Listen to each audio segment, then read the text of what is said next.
Welcome to your first training session. We are so excited to have you on board working with our client, Jonathan. The purpose of today's training session is to teach you all about an inclusionary timeout procedure called the timeout ribbon. This is to decrease Jonathan's head-hitting behavior.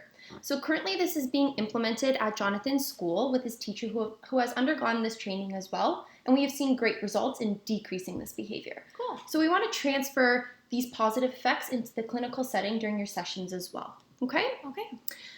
So let's meet Jonathan a little bit more. So he's an 18-year-old male diagnosed with an intellectual disability with an assessed IQ of 12. It has been reported that he has had to wear head equipment in the past due to the severity of his head-hitting behavior. Okay. So this has been operationally defined as striking his face and his head with a closed fist. And so this is the behavior that we want to continue to decrease also in the clinical environment. Okay. So I want to share with you the baseline results from the first time we implemented this procedure at the school. As you can see, it was quite high during baseline, averaging 73% total. Wow. So he was engaging in head hitting quite often with leaving little opportunity to learn. Right. So we want to change this by using what's called a timeout ribbon. And so this procedure is best used for a behavior reduction process and for those that are escape maintained. So during the procedure, the person is required to wear an object, such as a ribbon, around their neck that can be established as a signal for reinforcement. So when the person misbehaves, the ribbon is removed for about 1 to 5 minutes is what the literature shows, and all forms of reinforcement are discontinued. The person remains in the current environment when the reinforcer is removed. Got it. So they can have access to the reinforcer again when the ribbon is returned to them. Okay? So people do have concerns over this procedure due to the punishment component that is involved, but I do want to clarify that this technique in particular was designed with the intention to be an effective, humane, and alternative to an exclusionary timeout. Okay, so my question is, why are you choosing to use this approach of an inclusionary timeout rather than an exclusionary? So good question. There are several advantages to an inclusionary timeout procedure. One, it's less restrictive. You're removing the reinforcer, not the individual itself, as you would do in an exclusionary timeout procedure. Okay. It can be implemented much quicker. As you can imagine, it's easier to remove a reinforcer versus the person itself. And it also keeps the person in the environment as well, which is good for those escape-maintained behaviors, right? Right. And successful studies have shown that it can be adapted and carried out into multiple environments, including the community, educational settings, and clinical environments as well. Okay, that makes sense. Yeah. Interesting. So we are now going to go into a very brief behavioral skills training component to teach you how to implement this procedure from beginning to end. So literature shows that BST is an evidence-based teaching strategy that follows 4 components: instructions, modeling, rehearsal, and feedback. Okay?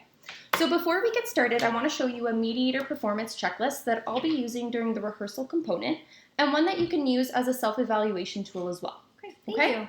So let's get started with our instructions component. You're going to begin session with Jonathan, and approximately every 2.5 minutes, you're going to praise Jonathan for good behavior and wearing his ribbon.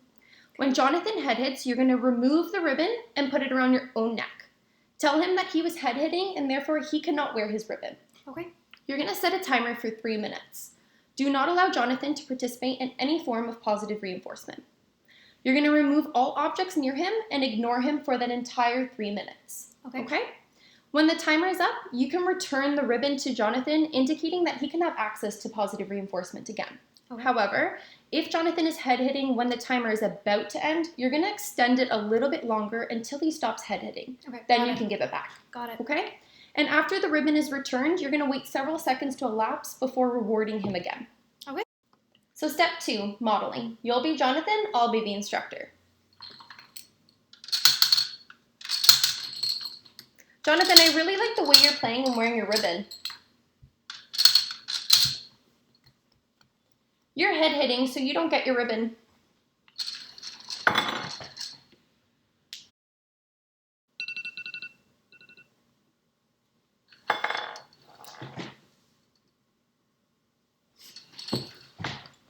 You can have the ribbon back.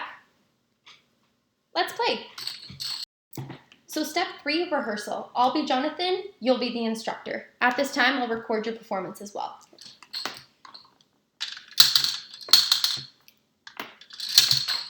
Oh, nice playing, Jonathan. I like the way that you're wearing your ribbon. Oh, you're head hitting. You can't wear your ribbon anymore.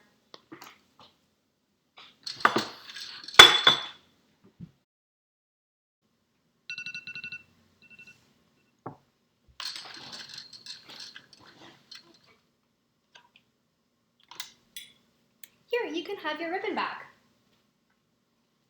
Let's keep playing.